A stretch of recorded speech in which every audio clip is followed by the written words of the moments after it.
Dito po sa kabundukan mga ka-treasure hunter ay malayo tayo sa kabihasnan at wala pong kuryente rito.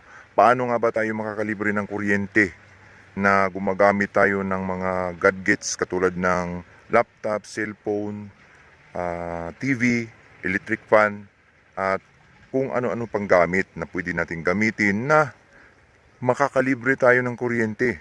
Yan po ay ating ibabahagi sa inyo mga ka-treasure hunter kung papaano tayo makakalibre ng kuryente. Pero bago yan, tayo po muna ay magpapasalamat sa lahat po ng mga sumusubaybay sa ating channel. At kung bago ka pa lang sa channel na ito, huwag niyo pong kalimutang pindutin ang subscribe button sa ibaba at ang notification bell para updated po kayo sa mga susunod kong i-upload.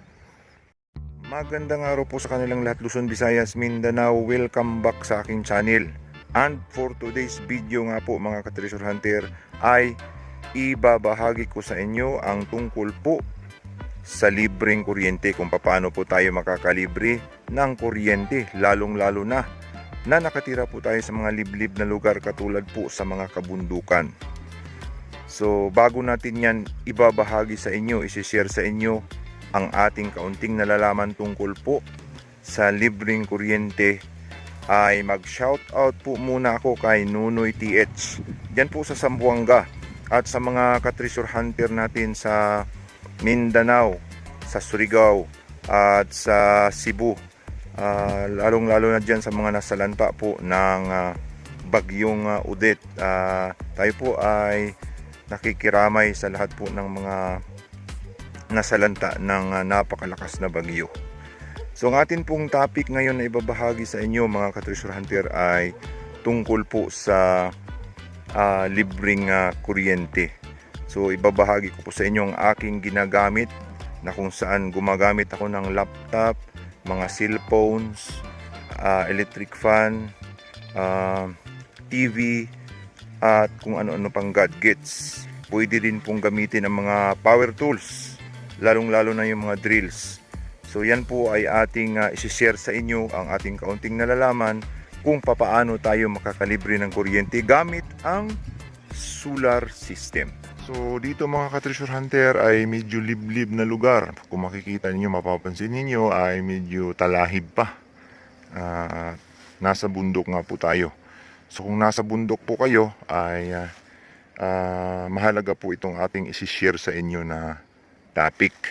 So mayroon ditong mga power lines pero malalayo. So nasa tuktok nga po talaga tayo ng kabundukan. At ating ipapakita sa inyo yung sinit up ko na solar system, na kung saan makakalibre tayo ng kuryente kung nandito tayo sa tuktok ng kabundukan. Samahan niyo po ako at ating ipasilip sa inyo yung ating sinit up na solar system. So nandito tayo ngayon sa kinaroroonan po ng ating sinit up na solar system. Yan po yung mga solar panels na 5 piraso na tagwa 100 watts. Yan po ay mabibili sa Lazada. Pero mag-ingat kayo sapagkat na marami pong mga scam or piki na nagbibenta ng mga solar panels. Yan po ay legit. So kung bibili kayo ay titingnan ninyo yung mga comments. Kung maganda yung comments, may na-receive sila at good ang kanilang na-receive, yan po ay legit. So ito po ay tagwa 100 watts na solar panel yan. Yan ay 5. Yan. Yan po ay kinabitan natin ng solar charger na solar controller charger. So mahalaga po yung solar controller charger. Ang atin pong gamit ay PWM. So tandaan natin, 5 yan. Pwede niyong isit up yung 5 na yan gamit ang solar controller charger. Pakita natin sa inyo yung solar controller charger, sapagkat kung wala yon ay maaring masisira yung inyong mga baterya. So mula doon sa labas ay mayroon tayong kinabit na wire na 2. Yan po yung negative at saka positive. So gumamit po tayo ng medyo makapal na wire sapagkat nasa 500 watts na po yung ating solar power. So yun ay papasok sa breaker. So ito ay breaker. Kapag nagkaroon ng problema, pwedeng i-shutdown. Parang fuse, kumbaga. So medyo may kalakasan ito. Makita nyo kung magkaroon ng problema or error ay medyo mangingitim ito. Nagkaroon ng problema yung baterya ko ay nainit itong breaker. So yan ay protection circuits. So bago pumasok dito sa controller, yan po ay solar controller. Yan ay PWM. Ibig sabihin yan ay pulse width modulation o modulator. Pulse width modulator. Yan po ay hindi ganun kalakas kapag pulse width modulator. Yan ay nami-maintain lang niya yung minimum capacity ng solar panels. So napakahalaga po nito sa pag control ng voltahe, sapagkat kung direkta po na galing sa solar panels ay maaring ma-damage yung inyong batteries. So DIY lang po itong ginamit natin. Lahat po ay sariling sit-ups po natin ito. So mapapansin niyo, yan ay nasa 15.4, naglalaro sa 12 to 15.4 volts. Yan ay nagkakarga. At hindi tayo gumamit ng baterya na ginagamit sa sasakyan. Ang ginamit ko po ay lithium-ion batteries. DIY din yun. Pinulot ko lang yun mula sa mga ibinabasurang mga lithium batteries, yung mga itinatapon nilang mga sirang batteries na galing sa mga power banks ay aking kinumpile yun at binuhay ulit. So DIY nga. So mula sa solar panel, papasok yan. Makikita ninyo yung tatak, positive, negative. Yan ay red sa positive, black sa negative. At may mapapansin kayong solar panels na drawing, dyan po yung kabitan. At sa baterya, may positive, negative, red at saka black. Black for negative, positive naman sa red. Yan po ay diretso pa battery. So dito po sa red na wire ay pwede kayong maglagay ng fuse kung magkaroon ng trouble yung battery, at sa load ay puputok lang sa fuse at hindi didiretso. Makakadamage pa sa solar panel.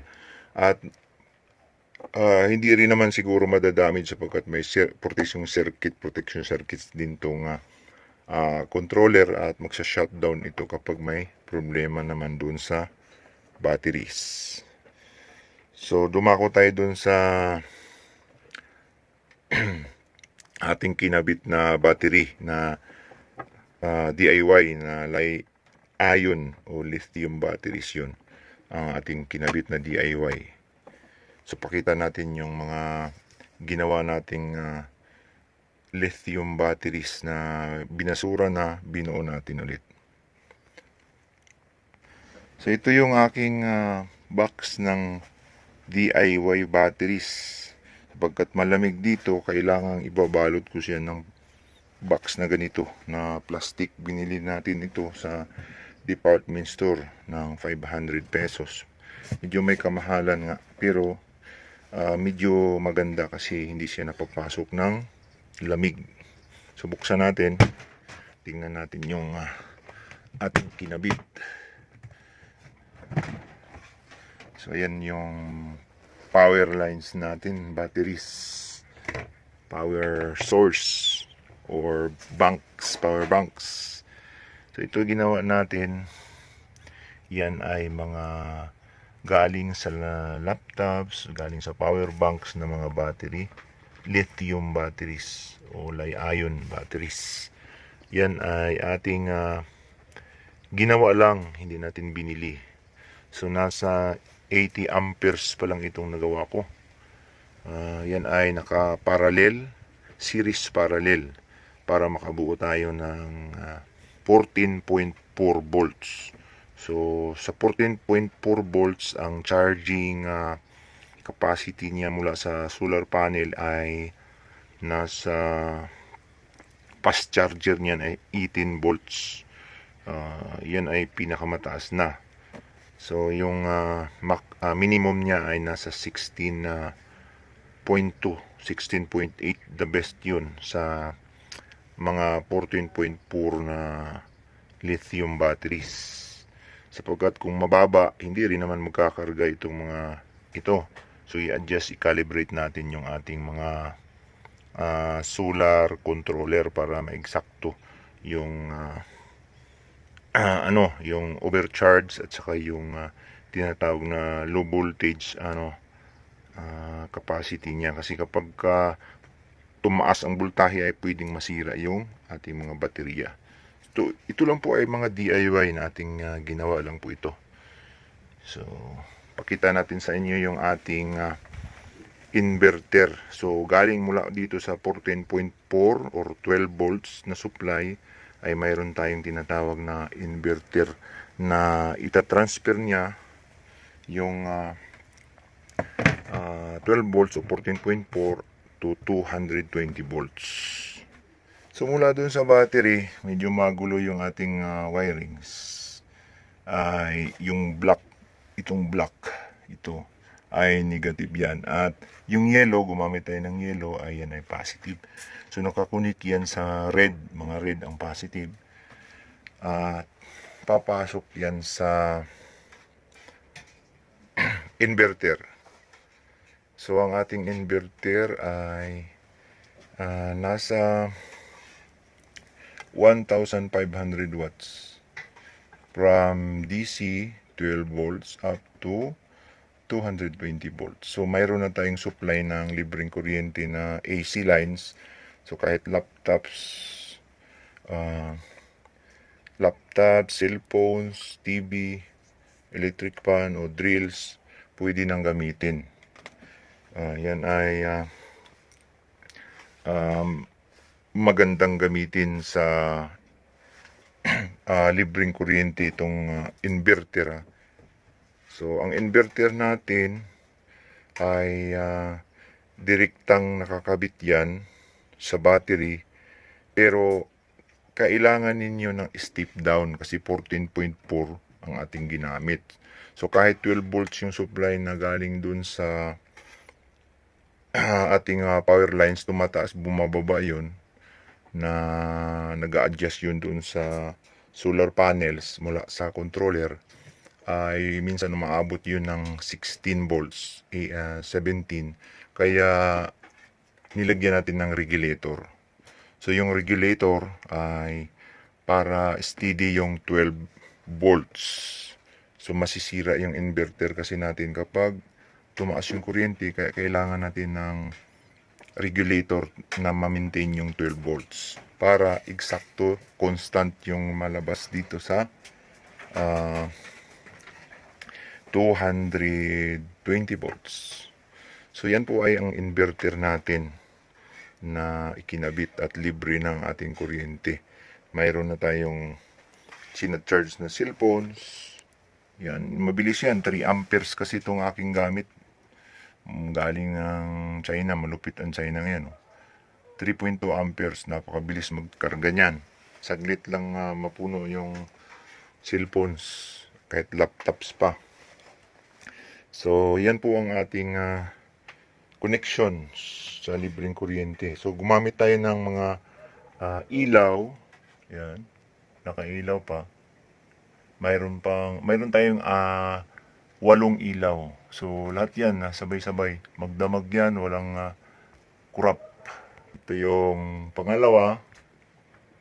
Yan, napakalakas yung ilaw na yan. 5 volts lang ang gamit ko. In step down ko rin 5 volts, kinonvert ko rin yung 12 volts to 5 volts. Ito yung pangatlo. So napakalakas, napakaliwanag po, kahit na parang kuweba yung ating ginawang hideout, ay medyo maliwanag. Ito yung pang-apat. Yan. So, mayroon pa sa labas na dalawa at mayroon naman sa kabila na dalawa rin. So, total nasa 8 ang ating mga ilaw. So, bukod dun sa ilaw, mayroon tayong TV. Yan. Itong TV natin ay high-tech to. Mayroong memory card. Yan. At gumamit tayo ng box na box ito ng ABS-CBN box, ABS-CBN box ito. Luma na pero gumagana sa lahat ng channel yan. So yan ay 12 volts mula dito sa supply ng step down. Kailangan ma-maintain yan. So yan po ay lahat ay nagagamit. Mayroon pa tayong laptop sa loob at may power tools din tayong ginagamit. So libre, kahit na magdamag ka na si cellphone, mag-laptop ay libre o walang bayad ang ating kuryente. So napakahalaga po ang makalibre sa kuryente. So napakadali lang po itong ang tawag dun, install. Simpleng-simple ang pag-install nito. Kahit siguro grade 6 ay kayang ikabit ang mga ganito kapag bumasa lang ng mga manual. So ito lang po ang ating ipapakita na video sa ngayon, yung pagsishare sa inyo tungkol sa libreng kuryente. Kung mayroon po tayong katanungan, paki-comments na lamang po sa ibaba pang malaman natin ang inyong mga reaksyon. So salamat po, hanggang sa susunod.